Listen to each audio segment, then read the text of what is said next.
आज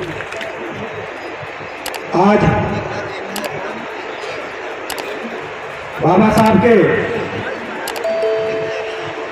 जो शारीरिक रूप से हमारे बीच में नहीं है, लेकिन उनकी आत्मा हमेशा हमारे बीच में रहेंगी। वो हमारे समाज के लिए ऐसे बाबा साहब की 134वीं जन्म जयंती पर मैं बाबा साहब के चरणों में अपने श्रद्धा सुमन अर्पित करता हूं, उनको हाथ जोड़कर प्रणाम करता हूं। ऐसे बाबा साहब जिनकी वजह से हम खुले में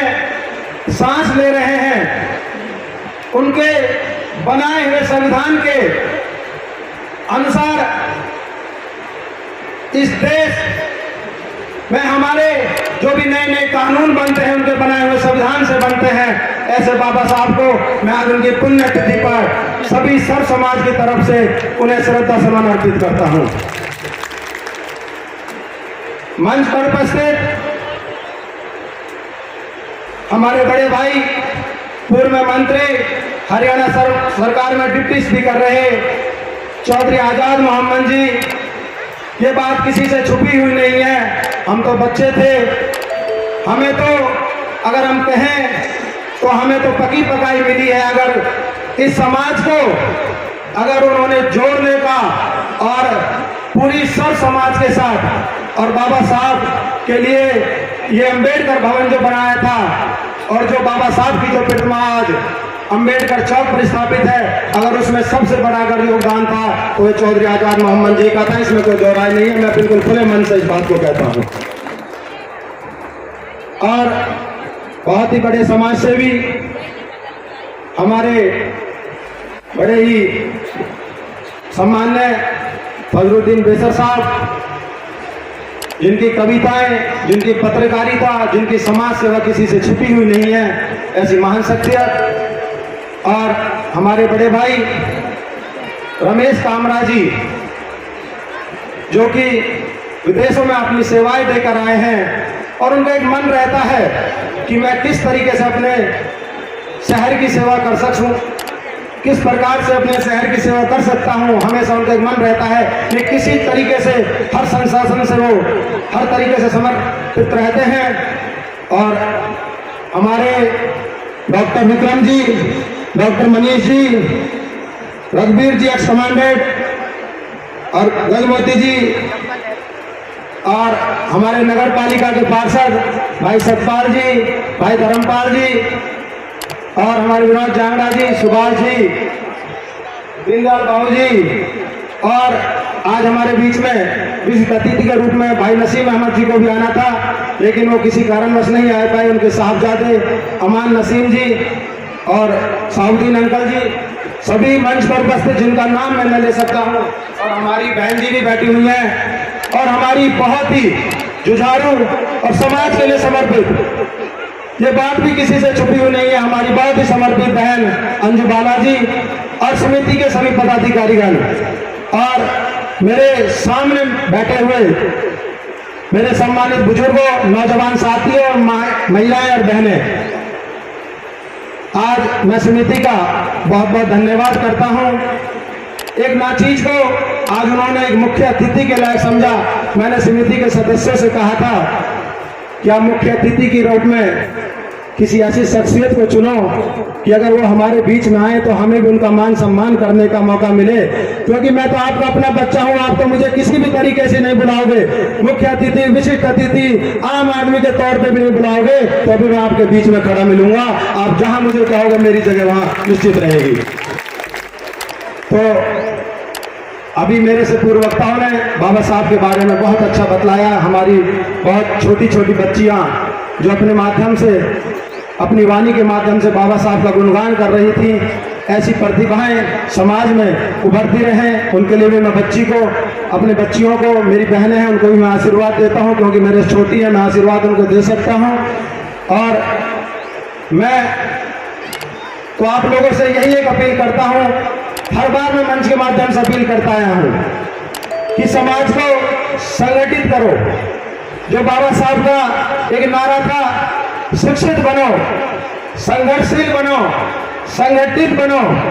तो हमें समाज को, सर्व समाज को संगठित करने की विशेष आवश्यकता है, क्योंकि बाबा साहब किसी विशेष समुदाय के नहीं थे, बाबा साहब सर्व समाज के थे। आज उनको अगर विदेशों के अंदर, भारत के अंदर अगर उनको सर्वश्रेष्ठ स्थान दिया जाता तो इस वजह से दिया जाता है कि बाबा साहब सर्व समाज के थे।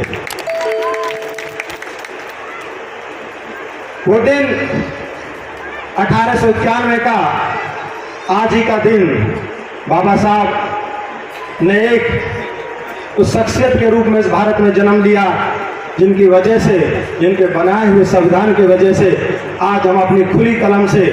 आज पूरी तरीके से हम इज्जत के साथ अपने देश के अंदर हम जो जी पा रहे हैं, बाबा साहब के बनाए हुए संविधान के द्वारा ही जी पा रहे हैं। लेकिन साथियों, बाबा साहब हमारे बीच में से, वो 1956 का 6 दिसंबर का वो काला दिन था, बाबा साहब हमारे बीच में से चले गए थे। लेकिन वो महान शख्सियत हमारे बीच में से चले जाने के बाद भी अपनी सारी बातों को, सारी चीज़ों को हमारे बीच में छोड़ के चले गए। और मैं तो आज पुनः मंच के माध्यम से आप लोगों से यही अपील करता हूं, बाबा साहब जो हमारे बीच में अपनी बातों को हम लोगों के बीच में कह कर गए थे, उन बातों पर हमें पुनः अमल करते हुए बाबा साहब के सपने को हमें इस देश के अंदर, विदेश के अंदर, हमें पूरे संसार के अंदर बाबा साहब के इन सपनों को साकार करना है। और साथियों, हमारा जो समाज है, पढ़ाई के साथ साथ, मैं मानता हूं युवा वर्ग पढ़ाई पे विशेष ध्यान दे रहा है, पर पहले भी मैं मंच के माध्यम से बता चुका हूं, हमारा जो नौजवान पीढ़ी है, नौजवान युवा वर्ग है, वो पढ़ाई के साथ साथ बहुत से साथी हैं जो नशे की जो बीमारी है उसमें लिप्त होते जा रहे हैं। मेरा पुनः जो हमारे बुजुर्ग बैठे हैं, माता पिता भी यहाँ बैठे हैं, मैं सबसे एक ही निवेदन और अनुरोध करता हूँ, हाथ जोड़कर मेरी प्रार्थना है, हम अपने बच्चों को सही रास्ते पर चलना सिखाएं और उनसे ये पूछें कि वो रात को किस टाइम अपने घर से आ रहे हैं, किस टाइम जा रहे हैं। हम अगर उनसे इस चीज़ के लिए अगर ये पूछते, अगर उनको जिम्मेवारी हम अपनी समझेंगे, तो मैं मानता हूँ कि हमारे जो युवा वर्ग है जो नशे की और मतलब लिप्त होते जा रहे हैं, नशे से बचेंगे। तो मैं तो उन्हें अपनी तरफ से, और जो मैं आजाद मोहम्मद जी ने एक बात कही थी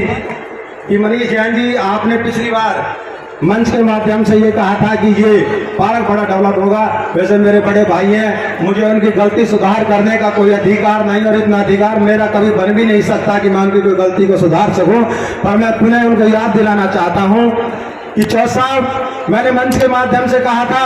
कि इस बिल्डिंग के ऊपर, जो आपके कार्यकाल में बिल्डिंग बाबा साहब स्मृति के लिए समर्पित की गई थी, इस स्मृति पर एक लाइब्रेरी, बहुत अच्छी लाइब्रेरी बाबा साहब की याद में बनाने का मैंने वादा किया था। और वो टेंडर हमारी पूरी नगर पालिका की टीम बैठी हुई है, कुछ साथी हमारे किसी वजह से नहीं आ पाए, सबको मैसेज था मेरी तरफ से, समिति की तरफ से भी, सबके सहयोग से 25 लाख रुपए का टेंडर लग चुका है, टेंडर खुल चुका है। और मैं आपको बताता हूँ कि आचार संहिता की वजह से हम उस काम को शुरू नहीं करवा पाए थे, वो टेंडर भी चल चुका है। बहुत अच्छी लाइब्रेरी बनाने का कार्य हम बहुत जल्दी, आचार संहिता 4 तारीख के बाद हम इस काम को पुनः शुरू कर देंगे। और जो पार्क की बात थी, आज हमारे मेरे नगर पालिका के सदस्य बैठे हुए हैं, आप लोगों से भी मैंने बात बीच में कहा था कि मेरा अकेले का अधिकार नहीं है, पूरा